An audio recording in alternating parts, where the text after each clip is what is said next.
Hello student, आज हम एक नए टॉपिक के साथ आए हैं, टाइप ऑफ कल्चर फिशरीज।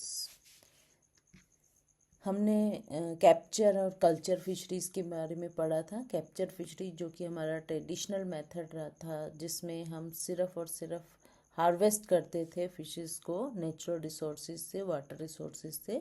लेकिन कल्चरल फिशरीज जो थी, जो आज के टाइम की डिमांड को पूरा करती है, चाहे वो फूड हो, इकोनॉमी हो, एम्प्लॉयमेंट हो, तो कल्चरल फिशरीज़ के अंदर जो है हम सोइंग से लेकर हार्वेस्टिंग तक जो है पूरा प्रोसेस जो है वो फॉलो करते हैं। तो ये डिफरेंट टाइप की कल्चर फिशरीज़ जो है हम कर सकते हैं। तो उन्हीं को हम एक एक करके आज थोड़ा स्टडी करेंगे। कल्चर फिशरी, जैसे कि हम जानते हैं, कल्टीवेशन ऑफ सिलेक्टेड फिशेस होता है। कन्फाइंड एरिया या पॉन्ड है, या हमारे रेसवे हैं, केजेस हैं, वे कन्फाइंड एरिया है कोई, जिसके ऊपर हम पूरी केयर लगाते हैं ताकि हमारी जो प्रोडक्शन है, जो यील्ड है, वो मैक्सिमम हो सके। उनमें हम सीड को स्टॉक करते हैं, फिर उनकी नर्सिंग करते हैं, फीडिंग जो है रिक्वायरमेंट जो है वो पूरी करते हैं, उनको रेयरिंग करते हैं कन्फाइंड वाटर के अंदर, और then the crop is harvested. जब वो फिश जो है या जो वो एक्वेटिक ऑर्गेनिज्म है जिनको हमने कल्चर किया है, उनको वो फुल साइज जब ग्रो कर लेते हैं तब उनको हम हार्वेस्ट कर लेते हैं।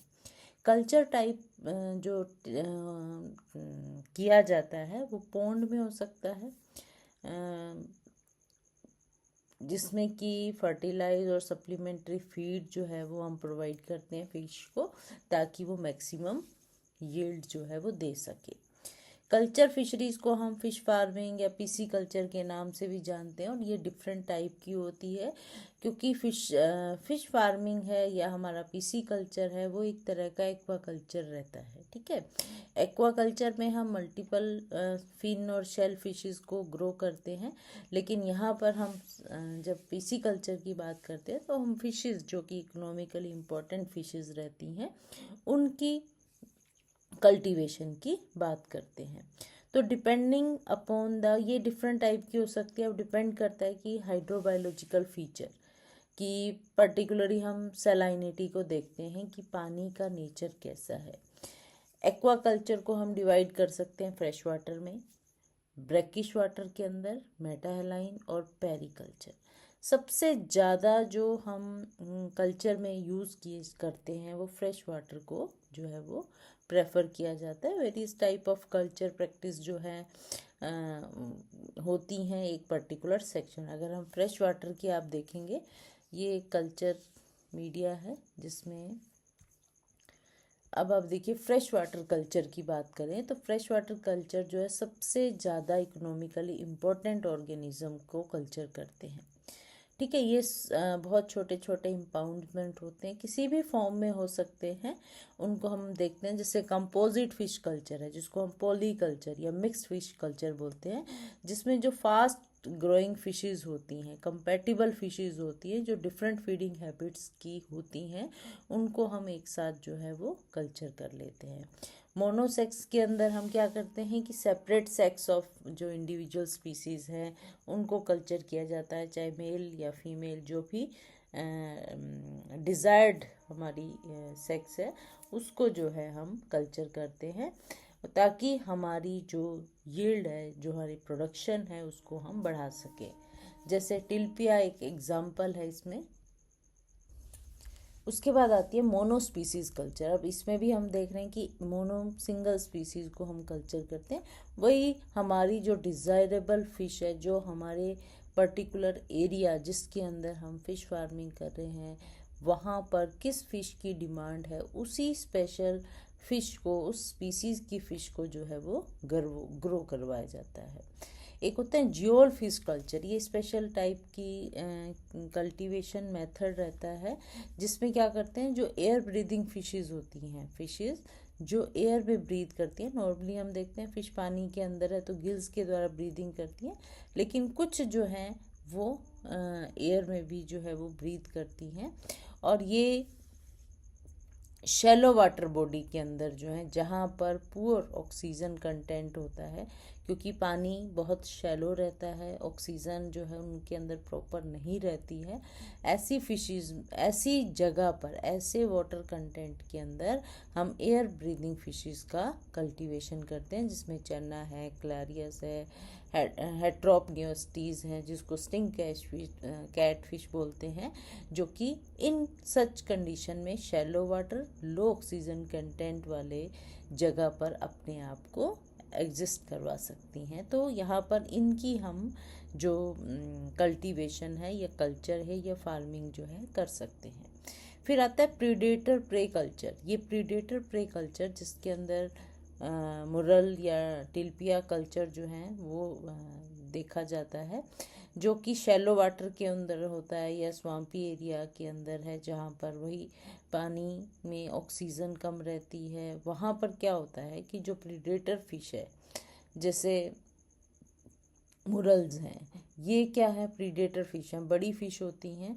ये क्या करती हैं, जो अदर प्रे फिशेस होती हैं उनको वो खा लेती हैं, जिसके कारण क्या होता है, हमारी जो डिज़ायरेबल फिश है उसका साइज़ जो है वो फुली ग्रोन हो जाता है। क्योंकि प्रीडेटर फिश के रखने से जो बहुत सारी प्रे फिशेस थी जो हमारी डिज़ायरेबल फिश को भी अफेक्ट कर सकती थी, उनको वो भी खा लेते हैं। तो बीच में हमने एक चैनल डाल देते हैं, जिसके कारण हमारी इकोनॉमिकली जो इम्पोर्टेंट फिश है वो फुली ग्रोन हो सके। फिर आता है culture of fishes in irrigation tank. आप देखेंगे बड़े बड़े इरिगेशन टैंक बनाए जाते हैं किसी फार्म लैंड के अंदर, जहाँ पर इरिगेशन का काम हो रहा होता है। तो वहाँ पर क्या करते हैं कि जब पानी की रिक्वायरमेंट होती है तब पानी जो है वो फील्ड के अंदर दे दिया जाता है, अदरवाइज उस टैंक के अंदर स्टोर कर लिया जाता है। ऐसी जगह पर ये जो टैंक्स रहते हैं जिनके अंदर इनलेट और आउटलेट होते हैं, ऐसे को हम जब पानी की रिक्वायरमेंट हमारी फार्म में नहीं है, हमारी फील्ड में नहीं है, तो ऐसे टाइम में हम उनके अंदर जो है फिश कल्चर कर सकते हैं। इंडियन जो मेजर कार्प्स हैं, एक्जोटिक कार्प्स हैं, उनको ग्रो करवा सकते हैं। टाइम बीइंग कि हमें पता है 3 मंथ तक जो है, मैक्सिमम 3 मंथ का टाइम रहता है जिसमें फिश जो है फुली ग्रोन हो जाती है। Culture of fishes in temple tank. आप देखते हैं कि हमारे आसपास जो है टेम्पल है या अदर वाटर टैंक बने हुए हैं, जो इमरजेंसी में या जिनमें पानी तो रहता है लेकिन उनकी जो एक्सपेंडिचर होता है उस पानी का या उस पानी का जो यूटिलाइजेशन होता है वो पूरा नहीं हो पाता, जिसके कारण वो पानी खड़ा रहता है। तो ऐसे टैंक में भी हम फिश कल्चर जो है कर सकते हैं। वहाँ पर हम कॉमन कार्प हैं या मुरल्स हैं, टिल्पिया हैं, कैटफिश हैं, उनको जो है वो कल्चर कर सकते हैं, जिससे हमारी इकोनॉमी भी बढ़ जाती है। हमारा जो पानी स्टोर कर रखा है हमने वो भी यूटिलाइज्ड हो जाता है। फिर आते हैं रेसवे कल्चर। ये हमने पहले भी पढ़ा था। रेसवे कल्चर जो होते हैं, ये सीरीज ऑफ रेक्टेंगुलर टैंक्स रहते हैं, जैसे कि आप देख पा रहे हैं ये इस तरह के ये टैंक बना दिए जाते हैं, और इन टैंक्स में एक आउटलेट होता है, एक इनलेट होता है कि वाटर सप्लाई आती है और इन टैंक्स के अंदर जो है चली जाती है, और इन टैंक्स में जो है वो हमने फिशेस को जो है वो ग्रो करवा देते हैं। ये जो टैंक होते हैं ये किसी भी शेप के हो सकते हैं, रेक्टेंगुलर हो सकते हैं, सर्कुलर हो सकते हैं, सीमेंटेड हो सकते हैं, अर्थन हो सकते हैं, और इनको इस तरह से किया जाता है कि इनमें पानी जो है रनिंग, जैसे रिवर में पानी मूव करता है या स्ट्रीम में पानी मूव करता है, कंटिन्यूएशली पानी जो है वो मूव करता रहता है, कहीं किसी तरह का कोई बैरियर जो है वो नहीं लगाया जाता। और इस ऐसे में हम नेचुरल वे से जो है एक नेचुरल एनवायरनमेंट देते हैं, फिशेस जो है वो ग्रो कर पाती हैं। एक आता है सीवेज फेड जो फिश कल्चर होता है, जिसमें क्या होता है कि जो सीवेज का वाटर है उसकी प्रॉपर ट्रीटमेंट कर दी जाती है ऑक्सीडेशन पॉन्ड के अंदर, और उन पॉन्ड्स के अंदर जो है फिर हम फिश कल्चर या फिश फार्मिंग कर सकते हैं, क्योंकि ऐसे पानी के अंदर बहुत ज़्यादा न्यूट्रिएंट होते हैं, और ये न्यूट्रिएंट जो हैं जिसके कारण प्लैंकटन जो है वो ब्लूम कर जाते हैं। प्लैंकटन ब्लूम करने का मतलब जो है हमारी फिश का फूड जो है वो प्रोड्यूस हो जाता है और हमारा कल्चर जो है वो कोस्ट इफेक्टिव हो जाता है। Fish culture in recirculating system, recirculating system भी आप देख पाएंगे कि वाटर जो है सर्कुलेट किया जाए। ऐसे एरिया जहाँ पर पानी की कमी है, स्क्रैसिटी है, वहाँ पर क्या करते हैं हम, रीसर्कुलेटिंग सिस्टम जो है, जिसको रास आप बार बार सुनेंगे, कई बार क्वेश्चन भी आ जाता है व्हाट इज़ रास, RAS। तो वहाँ पर रीसर्कुलेटिंग सिस्टम जो है वो हम एम्प्लॉय करते हैं कि पानी की कमी है उस एरिया के अंदर, तो जो पानी हम फिश कल्चर में यूज़ कर रहे हैं उनको सर्कुलेट कर लें, उनको जो बायोलॉजिकल फिल्टर लगे होते हैं उनमें से जो है, अब यहाँ देखिए ये फिश टैंक है, इसमें पानी का ये पानी आ रहा है और यहाँ से जो है आउटलेट दे दिया नीचे से, और ये आउटलेट से पानी जो है बायोलॉजिकल फिल्टर में जाता है और फिर उसकी प्रोसेसिंग होती है और उसको जो है फिर से रीयूज़ कर लिया जाता है। तो ये भी एक इकोनॉमिकली मेथड है जिसमें हम फ्रेश वाटर के अंदर फिश कल्चर कर सकते हैं। फिर आती है ornamental fish culture. Fresh water के अंदर जो है बहुत सारी ऑर्नामेंटल फिशेस होती हैं, एक्वेरियम फिश होती हैं जो कि बहुत अट्रैक्ट करती हैं, और आजकल हम देखते हैं कि जगह जगह पर जो है घरों में भी एक्वेरियम रखने शुरू हो गए, और जो है नियर बाय भी जो है बड़े बड़े फिश एक्वेरियम म्यूज़ियम जो है वो बनाए गए हैं। तो जैसे गुपी फिश है, गोरानी है, गोल्ड फिश है, और ये सेमसी फाइटर फिश हैं, स्वॉर्ड टेल हैं, ये सब कल्चर की जाती हैं जिनकी हाई डिमांड है इंडिया में ही नहीं, इंटरनेशनल मार्केट के अंदर भी। Culture of larvae vores fishes, ये वो फिशेस होती हैं जो लार्वा को खा लेती हैं, ठीक है। तो जैसे ओराइजाज हैं, अपोलो चिलीज हैं, गेम्बूसिया हैं, ये क्या होती हैं, ये फिश जब कल्चर करते हैं तो ये क्या करती हैं, जो वेक्टर्स होते हैं, जो मस्कीटो हैं, उनको जो है कंट्रोल कर देती है, जिसके कारण ह्यूमन पॉपुलेशन को हम बहुत सारी डिजीज़ से बचा सकते हैं। कि ऐसे भी कोई स्टेगनेंट वाटर वाली जगह है, ठीक है, वहाँ पर पानी खड़ा रहता है, तो वहाँ पर जो है हमें ये फिश मॉस्किटोज़ के लार्वी बहुत ज़्यादा पनपने लग जाते हैं, तो वहाँ पर हम इन फिशेस को, लार्वी वोरस फिशेस को डाल देते हैं, वो फिशेस भी कल्चर हो जाती है और हमारे लार्वी जो हैं वो भी ख़त्म हो जाते हैं। फिर आते हैं integrated fish farming. Integrated fish farming जैसे कि हम समझ पा रहे हैं कि यहाँ पर हम दो या दो से ज़्यादा प्रोसेस जो है एक साथ चला लेते हैं। जैसे हमने फिश कल्चर भी कर लिया, एग्रीकल्चर क्रॉप भी जो है वो कर ली, या लाइव स्टॉक, चाहे वो हमारा पोल्ट्री, डक, कैटल फार्म जो है वो चला सकते हैं। तो एक कॉमन जगह से हम मल्टीपल टास्क जो है वो परफॉर्म कर सकते हैं। जैसे कि एग्रीकल्चर क्रॉप है, राइस की क्रॉप है, बनाना की क्रॉप है, जो कि वहाँ पानी की रिक्वायरमेंट बहुत ज़्यादा रहती है, तो ऐसी जगह पर पानी के अंदर हम फिशेस भी ग्रो करवा सकते हैं, ठीक है। या पोल्ट्री फार्म है, डक फार्म है, पिग फार्म है, जहाँ पर पानी के टैंक जो हैं वो रखे होते हैं, वहाँ पर भी हम फिश कल्चर जो है वो कर सकते हैं। तो ये एक तरह की इंटीग्रेटेड फिश फार्मिंग है।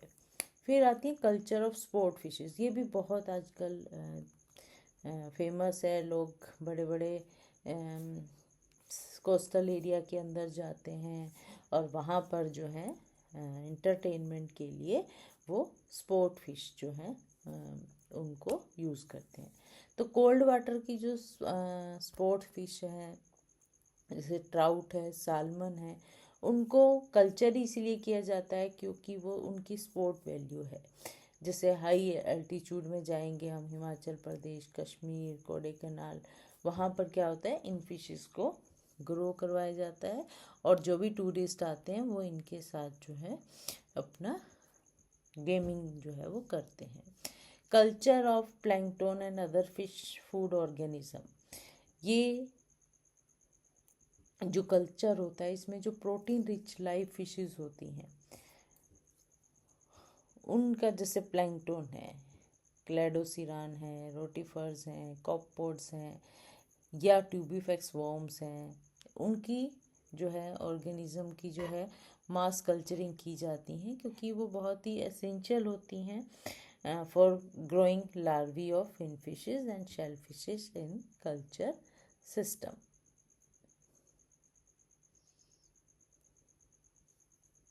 तो ये देख पाएंगे, ये सीवेज टैंक है, इसमें पानी को जो है वो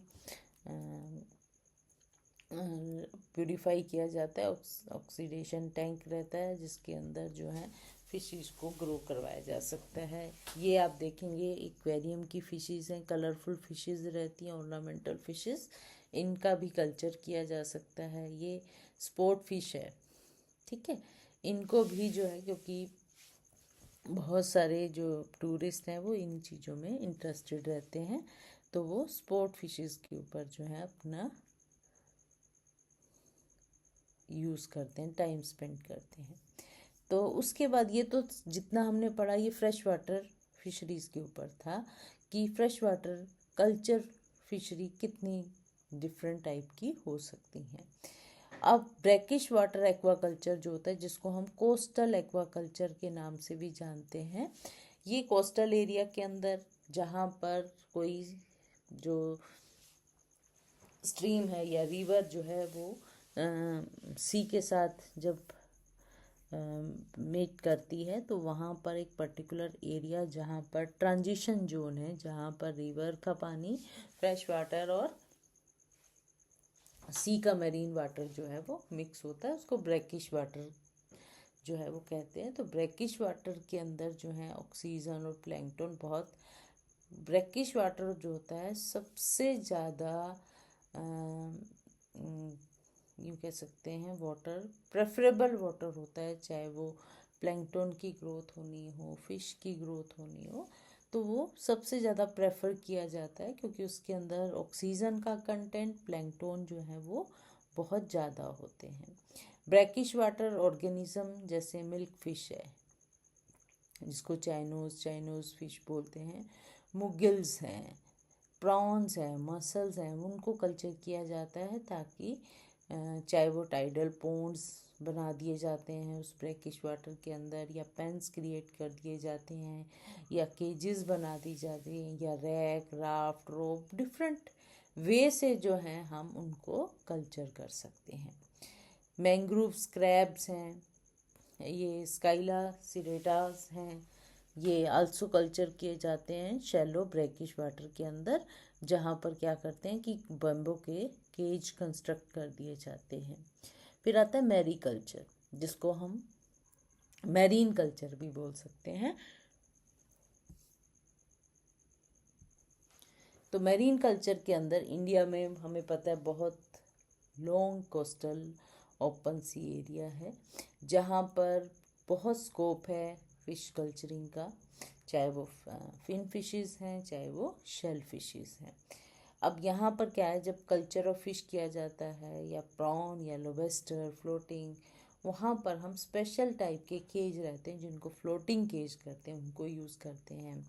कुछ हैं जैसे रैक्स हैं, राफ्ट्स हैं, रोप, पोल, लाइन, इनमें हम मसल्स हैं, पर्टिकुलरली पर्ल ऑयस्टर जो हैं, उनका जब कल्चर करते हैं तब वो मेरी सी एरिया के अंदर जो है कंस्ट्रक्ट किए जाते हैं। सी वीड्स हैं जो कि बहुत वाइडली कल्चर की जाती हैं, उनके लिए साल्ट पैन जो है वो यूटिलाइज किए जाते हैं for salt pan seaweeds जो करते हैं बाय नेट्स एंड वेबिंग्स के द्वारा। मेटालाइन कल्चर जो होता है ये ऑफ सीज़न के अंदर, जब सॉल्ट मैन्युफैक्चर नहीं हो रहा होता, ठीक है, ऐसे टाइम पर क्या करते हैं, वो बड़े बड़े जो सॉल्ट पैन पड़े होते हैं उनको हम फिश कल्चर में यूज़ कर सकते हैं। कल्चर जो है वो वेराइन श्रिम्प है, जिसको आर्टीमिया सेलिना के नाम से हम जानते हैं, उनको हम लेते हैं और सुपर सेलाइन साल्ट पैन के अंदर, जिनकी सेलाइनिटी अगर आप देखेंगे 200% रहती है, ऐसे एरिया के अंदर जो है उनको ग्रो करवाया जाता है। नोपली जो होती हैं और आर्टीमिया की जो प्रोटीन रिच लाइव फूड होता है फिन फिशेस के लिए, शेल फिशेस के लिए, उसको उनके फूड सोर्स के रूप में यूज़ किया जाता है। जो डोरमेंट एग्स होते हैं, जिनको सिस्ट बोलते हैं आर्टीमिया के, वो अनफेवरेबल कंडीशन के अंदर जो है बनते हैं, और उनसे भी हम अच्छा फॉरेन एक्सचेंज जो है वो कर सकते हैं। ये आप पिक्चर देख पा रहे हैं, ये नोपुलाई जो कि लार्वा है आर्टीमिया सलीना का। फिर आते हैं मोटिव क्या है, हम फार्मिंग कल्चर क्यों करना चाह रहे हैं। तो मोटिव अगर हमें पता है, हमारा टारगेट हमें पता है कि हम जो है क्यों फार्मिंग करना चाह रहे हैं, चाहे वो इकोनॉमिकली हो या वो कमर्शियल कंसिडरेशन से किया गया हो, उसी हिसाब से हम फिश कल्चर को भी डिफरेंट टाइप में डिवाइड कर सकते हैं। जैसे एक्सटेंसिव फिश कल्चर जो हमने एक्वाकल्चर में भी पढ़ा था कि लार्ज पोंड रहते हैं जो कि बनाए जाते हैं और उनके अंदर फिश को कल्चर कर दिया जाता है। तो यहाँ पर क्या होता है, लार्ज टैंक रहते हैं तो ज़्यादा सा कोई केयर नहीं करते हैं, ठीक है।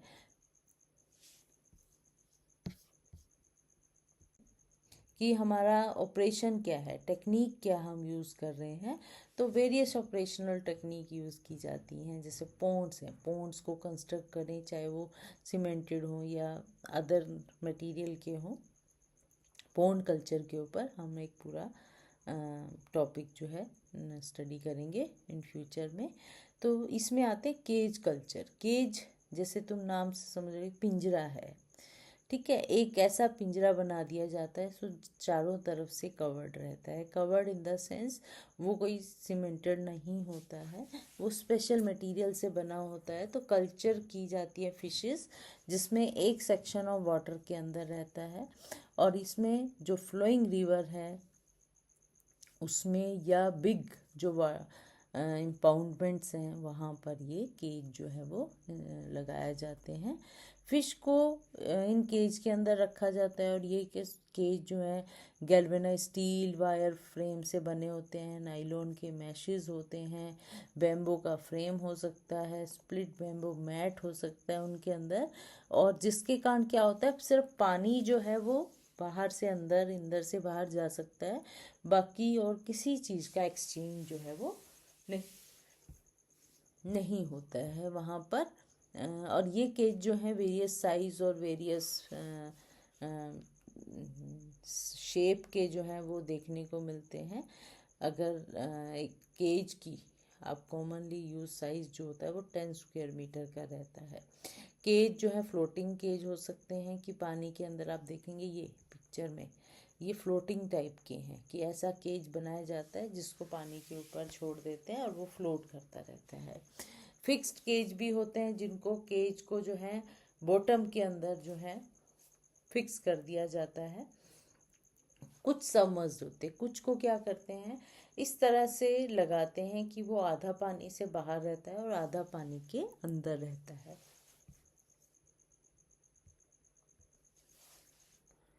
फिर उसके बाद जो है आप देखेंगे कि मूवेबल केजेस भी होते हैं जिनको कहीं पर भी जो है वो लगाया जा सकता है। तो प्रिंसिपल एम जो होता है कल्चरिंग फिश का केज में, वो मोनोकल्चर ऑफ सिलेक्टेड स्पीसीज।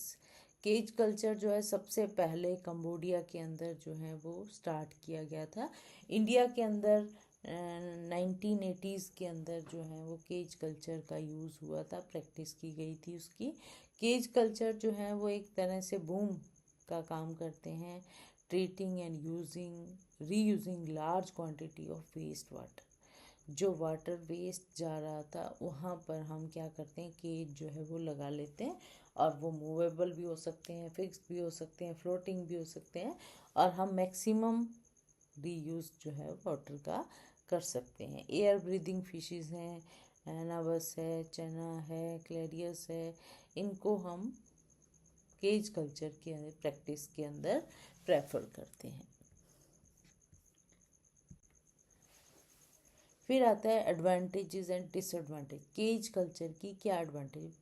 अब जैसे नाम से हमने देखा कि केज जो है उनको हम फिश कल्चर में बहुत अच्छे से यूज़ करते हैं। डिफरेंट शेप्स और डिफरेंट टाइप के केजेस रहते हैं। तो मिनिमम एंड इकोनॉमिक यूज़ होता है जितना भी वाटर रिसोर्सेज अवेलेबल हैं। ऑब्जर्वेशन बहुत इजी रहती है फिश की हैंडलिंग बहुत इजी होती है, हम डेली बेस पर जो है ये कर सकते हैं। इसमें फ़िश की मोर्टेलिटी जो है, डेथ रेट जो होती है वो कम होती है। इसमें कंपटीटर हैं, प्रीडेटर हैं, पैरासाइट्स हैं, उनको इजीली कंट्रोल किया जा सकता है। और कंप्लीट और इजी हार्वेस्टिंग हो सकती है फ़िश की, क्योंकि केज है, केज के अंदर से जो है वो फ़िश को निकालना इजी रहता है। कंट्रोल की जा सकती हैं जो डिजीज़ हैं, या जो जो डिजीज़ फिशेस होती हैं उनको आइसोलेट कर लिया जाता है, क्योंकि फ्लोटिंग केज है तो इजीली ये काम किया जा सकता है। टोटल इन्वेस्टमेंट जो है वो बहुत ही कम होती है। लिमिटेशन की बात करें तो यहाँ रिस्क ऑफ थ्रेफ्ट जो है वो ज़्यादा रहता है, क्योंकि हम ओपन एरिया के अंदर छोड़ देते हैं, जिसके कारण जो है वहाँ पर थेफ्ट का चांसेस बढ़ जाते हैं। एडिक्वेट रिन्यूअल ऑफ वाटर जो है केज के अंदर for eliminating metabolite is not possible. ठीक है, क्योंकि पानी शैलो रहता है या पानी स्टेगनेंट है, एक ही जगह पर रहता है, कोई टाइड्स वैल्यू नहीं है वहाँ पर, तो पानी का रिन्यूअल बहुत ज़्यादा ज़रूरी हो जाता है। There is need for maintaining high dissolve oxygen content. ठीक है, ये फॉलिंग एजेंटली जैसे स्नेल्स हैं वो जो कि बॉटम के ऊपर जो है केज के बॉटम के ऊपर इकट्ठे हो जाते हैं, जिसके कारण उनका पीरियोडिकली रिमूवल की रिक्वायरमेंट रहती है। इसी तरह से जो अनईटन फूड है या फिशीज़ हैं उनको भी बार बार जो है रिमूवल की रिक्वायरमेंट रहती है। तो इस तरह का फ्लोटिंग केज है कि आप देखेंगे डिफरेंट टाइप के सबमर्ज्ड हैं, फिक्स्ड टाइप के जो है केज हो सकते हैं। फिर आते हैं पेन कल्चर। केज कल्चर जैसे हमने बताया चारों तरफ से बंद रहते हैं, ठीक है, लेकिन पेन जो होते हैं वो 3 तरह से उनकी क्लोजिंग रहती है। एक जो बॉटम होता है, जो भी केज है अगर उसका बॉटम ओपन है तो बॉटम ऑफ द वाटर जो बॉडी है और की पेन का वो कॉमन रहता है। ठीक है, और ये स्मॉल इनक्लोजर होते हैं और जिसके कारण डोमेस्टिक एनिमल्स को हम इजीली सेफली कीप कर सकते हैं, जो भी हमारे एक्वेटिक ऑर्गेनिज्म हैं। पेन जो है वो ज़्यादातर डैमिंग या बे के ऊपर डैमिंग पे बनाए जाते हैं। फिजोड जो किसी की जो आर्म्स होती हैं, छोटी छोटी जो ब्रांचेस सी निकलती हैं, उन पे एस्चुरीज पे, रिवर, लेक, रेजरवायर पर जो है वो बना लिए जाते हैं। जो साइट की सिलेक्टेड होती हैं वहाँ पर क्या करते हैं, बैरियर जो है वो लगा दिए जाते हैं, कंस्ट्रक्ट कर दिए जाते हैं नैरो चैम्बर में या चैनल है, ताकि जो कॉस्ट है वो कम हो सके। ठीक है, हमें एक्स्ट्रा कुछ ना लगाना पड़े और ऑपरेशन जो है हमारा इजी हो सके। ये एनक्लोज़र जो है थोड़े साइज़ में छोटे रहते हैं, 2 to 7 हेक्टेयर के, और इनकी डेप्थ भी जो है 1 मीटर से ज़्यादा होती है। ये रिक्वायरमेंट है एक पेन के लिए। जब ब्लाइंड एंड किसी वाटर एरिया का ब्लाइंड एंड है उसको अगर हम पेन के रूप में यूज़ करते हैं तो वहाँ पर 1 या 2 सीरीज ऑफ बैरियर जो हैं वो लगाए जाते हैं। अगर एनक्लोज़र जहाँ पर बड़ा पानी जो है लगातार कंटिन्यूसली फ्लो करता रहता है, वहाँ पर 2 या 2 से ज़्यादा सीरीज़ में बैरियर की रिक्वायरमेंट रहती है। एक बैरियर जो है वो 1 अपस्ट्रीम और एक डाउन स्ट्रीम। अब यहाँ पर देखिए ये डिफरेंट टाइप ऑफ पॉन्ड्स बने हुए हैं और उनके बीच में ये बैरियर पेन जो है इस तरह का होता है कि पेन का एक एंड जो है जिसमें पानी अंदर या आउटलेट इनलेट जो भी होते हैं वहाँ पर स्पेशल टाइप की बैरियर जिसको स्क्रीन बोलते हैं वो लगा दी जाती हैं, जो कि फिशेस को जो है वो बाहर निकलने नहीं देती, जो भी हमारा इनक्लोजर रहता है। बैरियर जो है स्टोन के हो सकते हैं, सैंड के हो सकते हैं, सॉइल के हो सकते हैं, कंक्रीट्स के हो सकते हैं, और इनके में जो है एक स्क्रीन लगाई जाती है जो कि फिश को भागने से बचा लेती हैं। बैम्बो स्कोफोल्डिंग्स एनक्लोजर हो सकते हैं, बैम्बो के बने हुए होते हैं, जिससे फिलीपींस के अंदर देखते हैं या चाइना में लेक के अंदर देखे जाते हैं, बहुत कॉमनली वो यूज़ करते हैं इस तरह के बैम्बो पेन बनाए जाते हैं। फ्लोटिंग नेट एनक्लोजर रहते हैं, ये फ्लोटिंग फॉर्म के होते हैं जिसमें टिल्पिया या मिल्क फिश जो है वो कल्चर की जा सकती हैं। सिंगल लेयर पेन होते हैं जो कि नाइलॉन वेबिंग के बने हुए होते हैं। डबल लेयर पेन भी होते हैं जो कि नर्सरी और फिश और प्रॉन सीड्स के लिए यूज़ किए जाते हैं। जिस तरह से केज की मेरिट और डीमेरिट थी, इसी तरह पेन की भी मेरिट और डीमेरिट रहती है, क्योंकि कंटिन्यूस वाटर सप्लाई रहती है, बॉटम सेम रहता है, तो प्रोडक्शन भी ज़्यादा होती है। हमारा स्पेस लिमिटेड होता है, लेकिन फूड और ऑक्सीजन की सप्लाई बहुत ज़्यादा रहती है। हाई ग्रोथ रेट रहती है क्योंकि एनर्जी जो है वो लोकोमोशन फीडिंग के लिए बच जाती है। इसमें जो एम्प्लॉयमेंट जो है जनरेट की जा सकती हैं कोस्टल एरिया में, जहाँ पर पेन या केज कल्चर लगाए जाते हैं। यहाँ पर फिश की मोर्टेलिटी जो है रेट कम होती है, क्योंकि कोई भी टॉक्सिक मेटाबोलाइट जो है उनको फ्लश कर दिया जाता है रेगुलरली, क्योंकि पानी जो है वो ओपन रहता है। डीमेरिट्स हैं, अनफेवरेबल वेदर कंडीशन हो सकती हैं जो कि पेन को या डैमेज कर सकती है। फ्लड आने पर भी जो है कल्चर साइट जो है वो डैमेज हो सकती है। पेन कल्चर जो है वो साइट होती हैं जो कि पॉल्यूटेड हैं, particularly during the occasional abundance, जैसे रेड टाइड्स आ गई जिसमें डाइनोफ्लैजिलेट्स होते हैं वो आ जाते हैं जो कि पेन कल्चर को पोल्यूट कर देते हैं। कुछ ऑर्गेनिज्म होते हैं जैसे बैलानस है, कुछ एल्गी होती है, एंटीरोमॉर्फा, जो क्या करते हैं, जो बैम्बो पोल्स होते हैं उनके ऊपर चिपक जाती हैं, जिसके कारण उसकी बायोफॉलिंग हो सकती है। टेरेस्ट्रियल इंसेक्ट्स हैं वो काफ़ी जगह पर अटैक कर सकते हैं, एक्सपोज पोर्शन जो पेन का है जिसके कारण उसको डैमेज कर सकते हैं। नाइलॉन वेबिंग जो इनक्लोजर की रहती हैं उसको भी कुछ कोई जैसे क्रैब्स होती हैं फिश स्पीसीज वो काट देती हैं या डैमेज कर देती हैं। प्रीडेटरी फिश जो हैं वो भी कई बार एंटर कर जाती है पेन के अंदर, जिसके कारण सीड की या ग्रोइंग फिशेस या प्रॉन को डैमेज क्रिएट कर देती हैं। बहुत सारे सीविड्स होते हैं जो कि पेन के बाहर की तरफ होते हैं, वो भी क्या होते हैं, ऑक्सीजन लेवल को डाउन कर देते हैं, क्योंकि वो हाइड्रोजन सल्फाइड रिलीज़ करते हैं जब उनकी डेथ एंड डिके हो जाती हैं। तो ये एक पेन है जो कि फिजोर्ड पे क्रिएट किया गया है। ये सी है, इसकी ये छोटी सी आर्म से निकली है जिसमें हमने यहाँ पर बैरियर लगा दिया है, पंप, उसके ऊपर स्क्रीन लगा देते हैं। इसी तरह ऑपोजिट साइड के अंदर भी ऐसे ही कर दिया जाता है, जिसके कारण वो एक पेन का रूप जो है वो ले लेता है। तो ये है हमारा different type of culture fisheries. Thank you.